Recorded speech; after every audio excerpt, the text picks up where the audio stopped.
Você já se confessou sem realmente estar presente? Já pronunciou palavras corretas, conhecidas, quase automáticas, enquanto o coração permanecia distante? Já saiu do confessionário com a sensação de alívio exterior, mas sem uma verdadeira mudança interior? Poucos se fazem essas perguntas. E, no entanto, elas dizem respeito a algo decisivo para a alma. Com o tempo, até as coisas mais sagradas podem se tornar costume. Aquilo que nasceu do amor pode transformar-se em rotina. Aquilo que foi instituído como encontro vivo com Deus pode ser reduzido a um gesto repetido, rápido, quase mecânico. A confissão, que deveria ser um momento de verdade profunda, muitas vezes é tratada como uma obrigação a cumprir. Uma lista de palavras. Um ritual aprendido desde a infância. Algo feito porque é assim que se faz. Mas será que Deus escuta apenas as palavras? Ou Ele olha para o coração? A quem se confesse com frequência, reze, participe da igreja, receba os sacramentos, e ainda assim permaneça interiormente o mesmo. Sem conversão real. Sem dor verdadeira pelos pecados. Sem decisão sincera de mudar de vida. Essa é uma das ilusões espirituais mais perigosas. Acreditar que a prática exterior, por si só, garante a salvação. A fé, quando perde a sinceridade, torna-se aparência. E a aparência pode enganar os outros. Mas nunca engana Deus. A confissão não foi dada como um gesto vazio. Ela foi oferecida como remédio. Como cura. Como retorno ao abraço do Pai. Mas todo remédio, quando usado sem verdade, pode se tornar veneno. O problema não está no sacramento. O problema está na forma como nos aproximamos dele. Há confissões feitas sem silêncio interior. Sem exame de consciência. Sem arrependimento profundo. Sem o desejo real de abandonar o pecado. E há almas que acreditam estar em paz. Quando, na verdade, estão se afastando cada vez mais da luz. Este não é um tema confortável. Não é leve. Não pode ser tratado de forma superficial. Porque não fala apenas de práticas religiosas. Fala do destino eterno da alma. Ao longo desta reflexão, seremos convidados a olhar para dentro.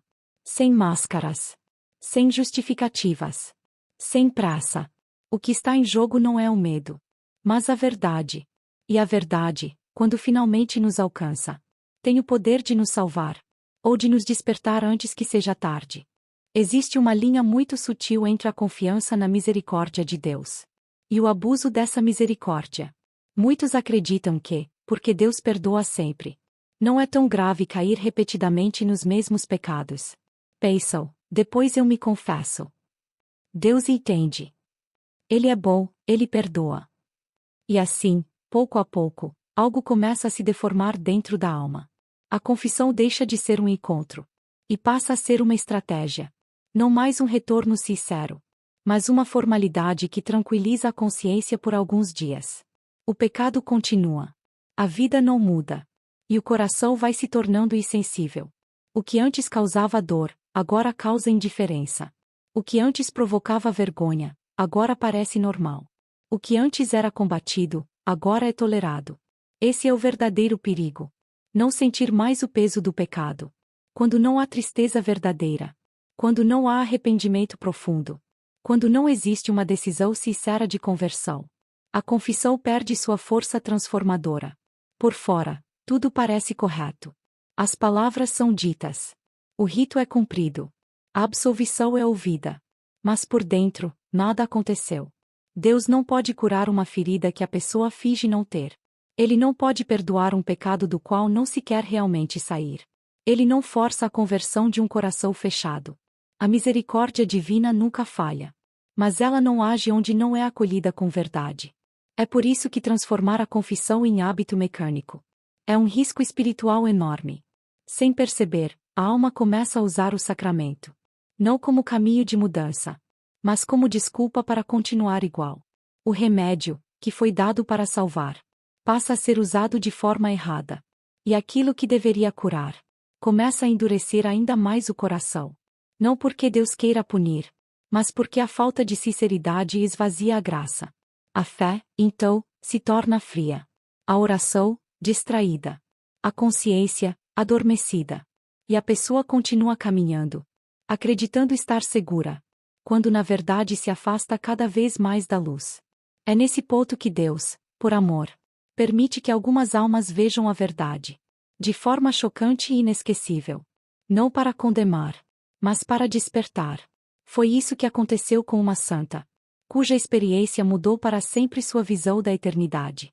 No próximo capítulo, entraremos numa visão que não foi apenas observada, mas sentida. Houve um momento em que Deus permitiu que uma alma não apenas visse, mas sentisse. Não foi uma imagem distante. Não foi um sonho confuso. Foi uma experiência tão real, tão profunda, que deixou marcas que jamais se apagaram.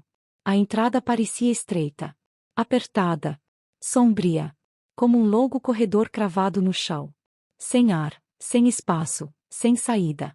Cada passo era dado com dificuldade. O chão estava coberto por algo repulsivo, viscoso, cheio de criaturas que se contorciam, exalando um odor impossível de suportar. Mas nada disso era o pior. Ao final daquele caminho, havia um espaço ainda menor. Um lugar onde a alma era forçada a se comprimir, como se fosse esmagada por todos os lados. Ali, o sofrimento não vinha apenas de fora. Ele nascia de dentro. Um fogo que não se assemelha a nada neste mundo. Um fogo que não consome o corpo, mas devora a alma. Não era apenas dor. Era desespero absoluto. A certeza de que aquilo não teria fim. Nenhuma pausa. Nenhum alívio. Nenhuma esperança. A alma compreende, naquele instante, que não há mais tempo. Que não há mais escolha. Que não há mais retorno. O mais aterrador não era a presença do fogo, mas a ausência total de Deus. Nenhum consolo. Nenhuma luz. Nenhuma promessa. E, de forma ainda mais perturbadora, havia a consciência clara de que aquele sofrimento não era imposto de fora, mas causado pelo próprio estado da alma. Como se ela mesma se rasgasse por dentro. Como se fosse obrigada a contemplar eternamente as escolhas que fez, as graças que ignorou, as oportunidades que desprezou. Ali não existia repouso. Nem em pé, nem sentado, nem deitado. Tudo apertava. Tudo sufocava. A escuridão era total. E, ao mesmo tempo, tudo era visto com clareza terrível. Uma clareza que não ilumina, mas condena. Aquele instante foi suficiente para compreender que tudo o que se diz sobre o inferno é pálido diante da realidade. Nenhuma dor humana se compara. Nenhum sofrimento terreno chega perto. E mesmo tendo durado pouco tempo, a marca deixada foi eterna. Depois dessa experiência, qualquer dor deste mundo parecia pequena. Qualquer sofrimento parecia suportável. Porque nada aqui é definitivo. Nada aqui é eterno.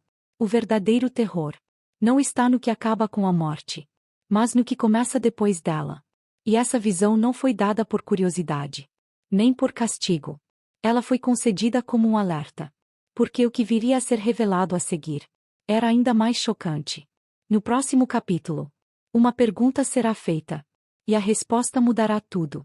Diante daquela visão aterradora, uma pergunta nasceu no coração da alma que contemplava o abismo. Uma pergunta simples, mas carregada de espanto.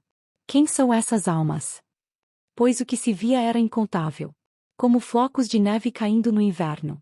Almas desciam, uma após a outra, para aquele abismo sem fundo. A primeira suposição parecia óbvia. Seriam incrédulos. Pessoas que rejeitaram a fé. Aqueles que nunca buscaram a Deus. Mas a resposta foi devastadora. Não eram incrédulos. Não eram pessoas afastadas da religião. Eram cristãos. Almas batizadas. Pessoas que acreditavam. Que rezavam. Que frequentavam a igreja. Que recebiam os sacramentos. Essa revelação causou um choque profundo. Como isso poderia ser possível? Como alguém que crê, que participa, que se confessa, poderia caminhar para a perdição eterna? A resposta não veio acompanhada de raiva, nem de condenação fria. Veio como uma verdade dura, mas clara. Essas almas não foram fiéis em suas vidas. Não porque desconheciam a verdade, mas porque a trataram com superficialidade. E então foi revelado o ponto central de tudo isso. Elas se perderam por causa de uma má confissão. Não porque não se confessavam, mas porque se confessavam mal. Sem verdade. Sem arrependimento profundo. Sem propósito real de mudança. Transformaram o sacramento da misericórdia em um gesto vazio, em uma formalidade, em um hábito. Usaram aquilo que deveria curar como justificativa para continuar no mesmo caminho. Essa é uma das verdades mais difíceis de aceitar. Não basta praticar externamente a fé. Não basta cumprir ritos. Não basta parecer fiel. Deus não olha a frequência. Ele olha a sinceridade.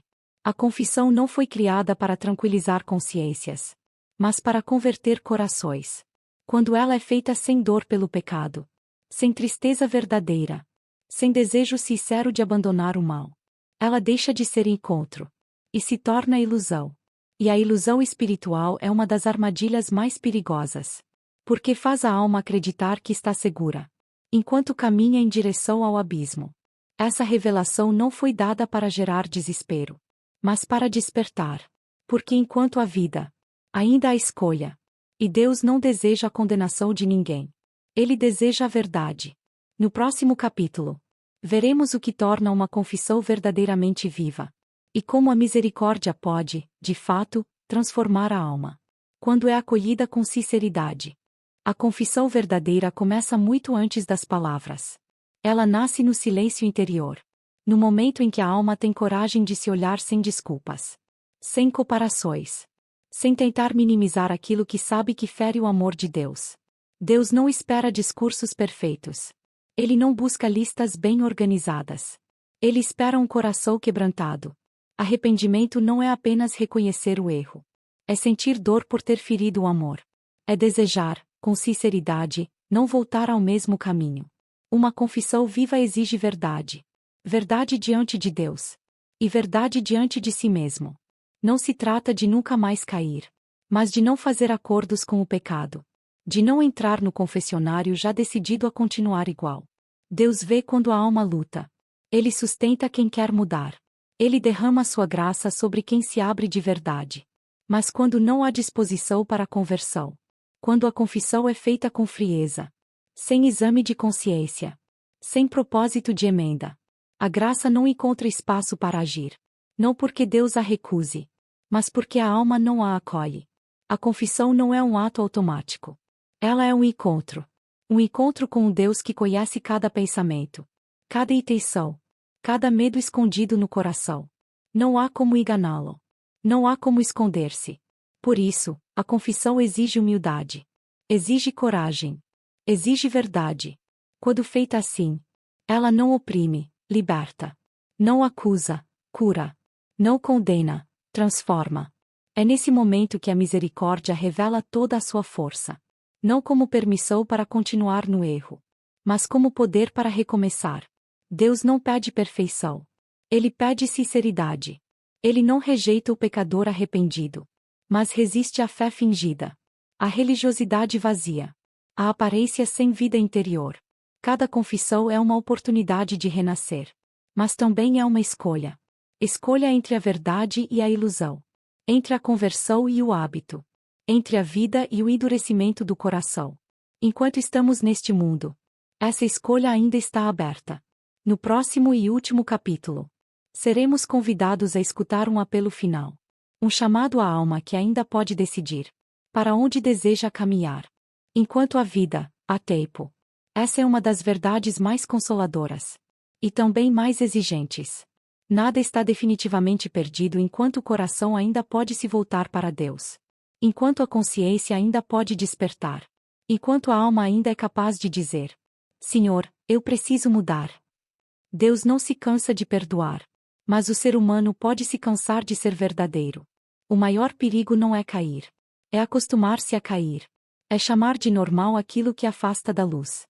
É viver uma fé de aparência, sem transformação interior. A superficialidade espiritual não surge de um dia para o outro. Ela cresce em silêncio, disfarçada de rotina, de costume, de sempre foi assim. E quando menos se percebe, a fé se torna fria, a consciência adormece, e o coração perde a sensibilidade. Este não é um chamado ao medo, é um chamado à lucidez. Deus nos alerta porque ama. Ele mostra a gravidade do caminho errado, não para nos paralisar, mas para nos trazer de volta.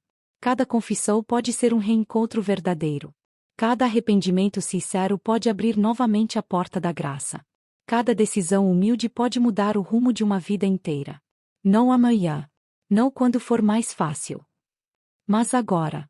Pergunte a si mesmo, em silêncio: minha fé é viva? Ou apenas um hábito? Minha confissão é um encontro? Ou uma formalidade? Meu coração está realmente aberto a mudar? Ou apenas buscando tranquilidade momentânea? Essas perguntas não acusam. Elas libertam. Porque Deus não deseja a condenação. Ele deseja a verdade que salva. Se esta reflexão tocou o seu coração, se despertou em você o desejo de viver uma fé mais autêntica, caminhe conosco. Inscreva-se no canal Voz de Santa Teresa. E permita que essas palavras continuem ecoando em sua alma. Não como medo, mas como luz. Que Deus nos conceda a graça de nunca transformar a misericórdia em hábito, nem a fé em aparência, mas de viver com um coração sincero até o fim.